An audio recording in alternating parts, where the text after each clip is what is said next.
அனைவருக்கும் வணக்கம். இன்னைக்கான ஆன்மீக பதிவில் நம்ம பார்க்க போகிற ரொம்ப ரொம்ப முக்கியமான ஒரு பயனுள்ள தகவல் என்ன அப்படின்னு பார்த்தீங்கன்னா, பாங்கை மகாமாரியம்மன் பற்றி பார்த்தீங்கன்னா பல்வேறு விஷயங்கள் நமக்கு மிகப்பெரிய அளவில் வியப்பை ஏற்படுத்தி வந்துட்டுருக்கு அப்படின்னு சொல்லலாங்க. பாங்காக்கை செழிக்க வைக்கக்கூடிய ஸ்ரீ மகாமாரியம்மன் கோவிலில் ஒரு மிகப்பெரிய அளவில் ஒரு ரகசியம் இருக்கிறது அப்படின்னு சொல்லலாம். அந்த ரகசியம் அப்படிங்கிறது நம்ம மெய்சிலிர்க்க வைக்கக்கூடிய வகையில் இருக்கப்பெறுகிறது அப்படின்னு தாங்க சொல்லணும்.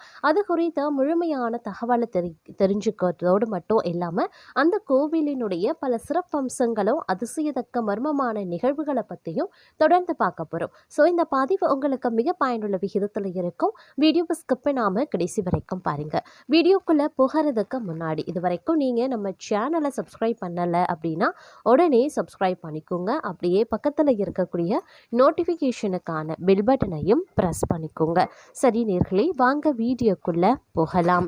தாய்லாந்து இன்று சுற்றுலா பயணிகளினுடைய சொர்க்கமாக இருந்தாலும் பழங்காலத்தில் அது ஒரு ஆன்மீக பூமியாக தாங்க இருந்திருக்கிறது.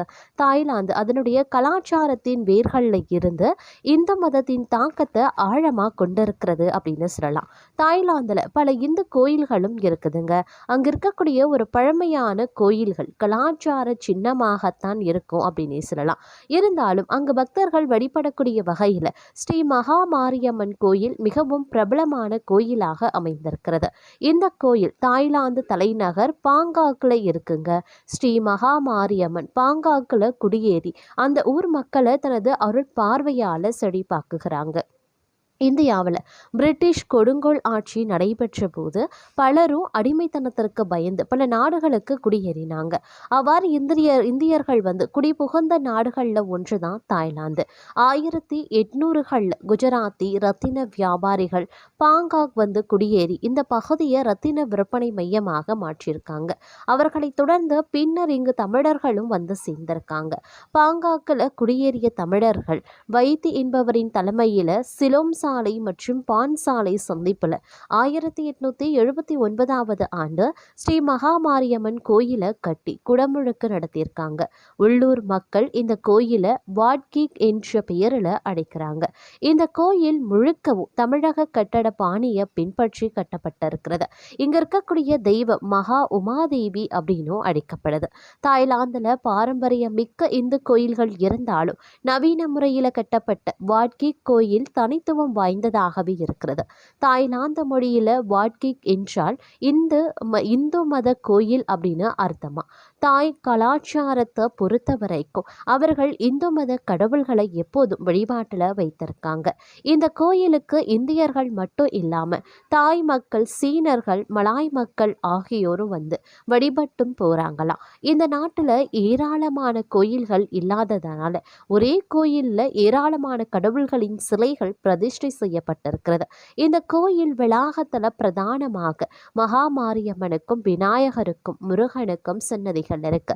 அடுத்து சிவன், மகாவிஷ்ணு, பிரம்மா, மகாலட்சுமி, சரஸ்வதி, நவக்கிரகங்கள், நடராஜர், சிவகாமி, அனுமன் ஆகிய தெய்வங்களும் இருக்குதுங்க. மேலும் இந்த கோயில் மதுரை வீரன், ஐயனார், காத்தவராயன், சப்த கன்னிகள், பெரியாச்சி போன்ற தமிழக வழிபாட்டு தெய்வங்களும் இருக்கப்பெறுகிறது. கோயிலின் நுழைவாயில் உயரமான கோபுரம் கட்டப்பட்டிருக்கிறது. இந்த கோயிலின் கட்டடக்கலையை பார்க்கும்போது தமிழ்நாட்டில் இருக்கக்கூடிய ஏதோ ஒரு கோவிலுக்குள் புகுந்துவிட்ட உணர்வு தான் ஏற்படும். இந்த கோவிலினுடைய ஒவ்வொரு சிற்பமும் கட்டட நுட்பமும் நவீன தமிழக கோயில் கட்டுமானங்களை நினைவூட்டுகிறது. இந்த அழகிய கோயிலுக்கு ஏராளமான பக்தர்கள் வருகை தராங்க. வரக்கூடிய பக்தர்களில் பெரும்பாலும் தாய்லாந்து புத்த மத மக்களாகவே இருக்காங்க. அவர்கள் இந்து கலாச்சார முறையை பின்பற்றி பூ, பழம், ஊதுபத்தி உள்ளிட்ட பொருட்களுடன் கோயிலுக்கும் வராங்க.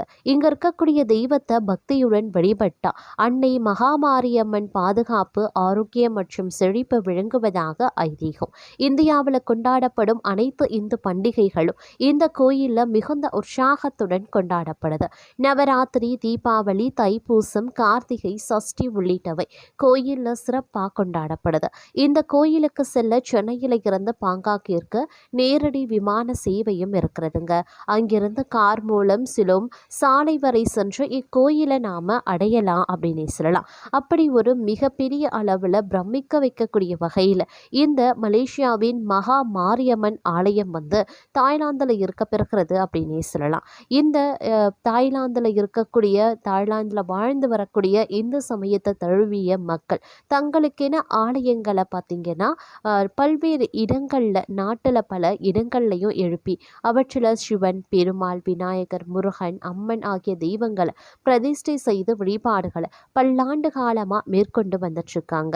அது மட்டும் இல்லாமல் இந்த மகா மாரியம்மன் ஆலயம் மிகவும் பழமையானது அப்படின்னே சொல்லலாங்க. 1873 ஆண்டில் இந்த ஆலயம் சைனா டவுனுக்கு அருகில் இருக்கக்கூடிய ஜாலன் பந்தர் அப்படின்ற இடத்துல முதலாய் எழுப்பப்பட்டிருந்தது. ஜாலன் பந்தர் அப்படின்ற இடம் ஆரம்பத்தில் ஹை கிரீட் அப்படின்னு அழைக்கப்பட்டிருக்கிறது. துவக்க காலங்களில் இந்த ஆலயம் ஒரு குறிப்பிட்ட குடும்பத்தை சார்ந்ததாகவே இருந்திருக்கு. 1968 ஆண்டில் ஆலயத்திற்கான புதிய கட்டுமான பணி தென்னிந்திய பாணியிலான ராஜகோபுரத்துடன் கட்டப்பட்டிருக்கு.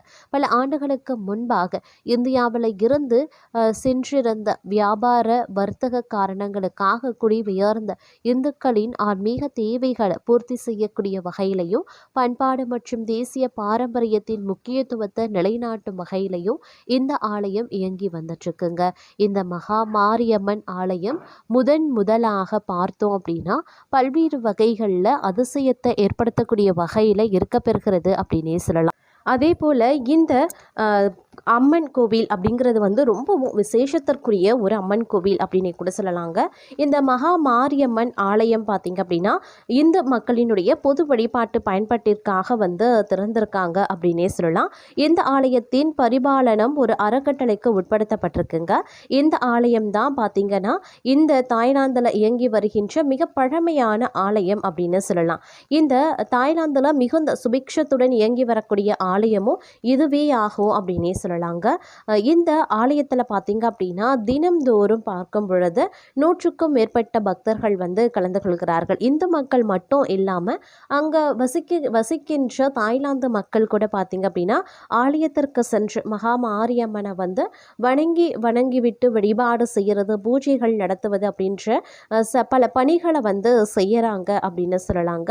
இந்த ஆலயத்தினுடைய கும்பாபிஷேகமும் பார்த்தீங்கன்னா வெகு விமர்சையாக வந்து கொண்டாடப்பட்டது. இந்த கும்பாபிஷேகத்திலையும் பார்த்தீங்க அப்படின்னா தாய்நாட்டு மக்கள் உள்பட மலாய் மக்கள் உள்பட பலரும் வந்து கலந்து கொண்டிருந்தாங்க அப்படின்னு சொல்லலாம்.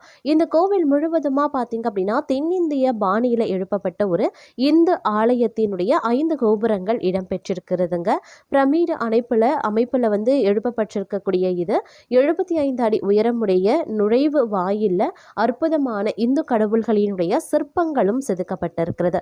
தமிழ்நாட்டில் இருந்து வரவழைக்கப்பட்ட தலைமை சிற்பியை வைத்து பார்த்தீங்க அப்படின்னா 228 சிறிய சிற்பங்களை சிறப்பான முறையில் கோபுரத்தில் அமைச்சிருக்காங்க. ஆலயத்தின் அமைப்பானது ஒரு மனித உடலை ஒத்திருக்கிறது அப்படின்னு சொல்லலாம். ஒரு மனிதர் தன்னுடைய முதுகை கீழே வைத்து தலையை மேற்கு புறமும் கால்களை கிழக்கு புறமாக வைத்து படுத்திருப்பது போல அமைக்கப்பட்டிருக்கிறது. ஆலயத்தின் 5 நிலை கோபுரமானது படுத்திருக்கக்கூடிய மனிதனின் காலடியை ஒத்திருக்கிறது. இது மனிதர்களான பொருள் விலகத்தையும் ஆன்மீக விலகத்தையும் ஒத்து நோக்குவது போல அமைக்கப்பட்டிருக்கிறதுங்க. ஆலயத்தின் பிரதான தெய்வமாக ஸ்ரீ மகா மாரியம்மன் விளங்குகிறாங்க. ஆலய பிரார்த்தனை கூடத்தின் கூரையானது மிகவும் அழகாக அலங்கரிக்கப்பட்டிருக்கிறது. விநாயகர், முருகன், மகாலட்சுமி ஆகியோரின் சிலைகளும் பரிவார தெய்வங்களாக பிரதிஷ்டை செய்யப்பட்டு வழிபாடுகள் செய்யப்பட்டு வருது. ஆலயத்தில் இருக்கக்கூடிய வெள்ளி ரதம் மிகவும் புகழ்மிக்கதாக இருக்குங்க. தைப்பூச நாட்கள்ல இந்த வெள்ளி ரதம் மிகுந்த முக்கியத்துவத்தை பெறுது. இந்த ரதத்துல வள்ளி தெய்வானை ஊர்வலமாக வந்து பக்தர்களுக்கும் காட்சி தருகிறார்கள். ஆலய நிர்வாகிகள் ஆலயத்தின் கும்பாபிஷேகத்தை 12 ஆண்டுகளுக்கு ஒரு முறை நடத்துவதில் மிகவும் உறுதியாக இருக்காங்க. 10 மலை சுப்பிரமணியர் ஆலயத்தை நிர்வகிக்கும் அதே அறங்காவலர் குழுவே ஸ்ரீ மகா மாரியம்மன் ஆலயத்தையும் பரிபாலனம் செய்கின்றது அப்படிங்கிறதும் குறிப்பிடத்தக்க விஷயங்க. அது மட்டும் இல்லாமல் தீபாவளி, பொங்கல், தைப்பூசம் ஆகிய முக்கியமான இந்து பண்டிகை தினங்களில் ஸ்ரீ மகா மாரியம்மன் ஆலயத்திற்கு பக்தர்களினுடைய வருகை பெரிய அளவு அளவில் இருக்கும். இந்த ஆலயம் இந்து மதத்தில் பார்த்தீங்க அப்படின்னா இந்த பகுதியில் வசித்து வரக்கூடிய இந்து மக்களின் அனைத்து ஆன்மீக தேவைகளையும் சிறப்பாக பூர்த்தி செய்து வருகின்றது அப்படிங்கிறத மகிழ்ச்சிக்குரிய ஒரு விஷயமாக பார்க்கப்பட்டு வருகிறது அப்படின்னு சொல்லலாங்க. வியூவர்ஸ், இந்த ஆலயத்தை பற்றி நீங்கள் என்ன நினைக்கிறீங்க அப்படிங்கிற உங்களுடைய தனிப்பட்ட கருத்துக்களை மறக்காம கமெண்ட் பாக்ஸில் தெரியப்படுத்துங்க. இது போன்ற ரொம்பவும் சிறப்புக்குரிய அதிசயத்தக்க கோவில்களை பற்றி உடனுக்குடன் தெரிந்து பலன் பெற வீடியோவை ஸ்கிப் பண்ணாமல் பார்க்குறதோடு மட்டும் இல்லாமல் நம்ம சேனலையும் மறக்காமல் சப்ஸ்கிரைப் பண்ணிக்கோங்க. அப்படியே பக்கத்தில் இருக்கக்கூடிய நோட்டிஃபிகேஷனுக்கான பெல் பட்டனையும் ப்ரெஸ் பண்ணிக்கோங்க.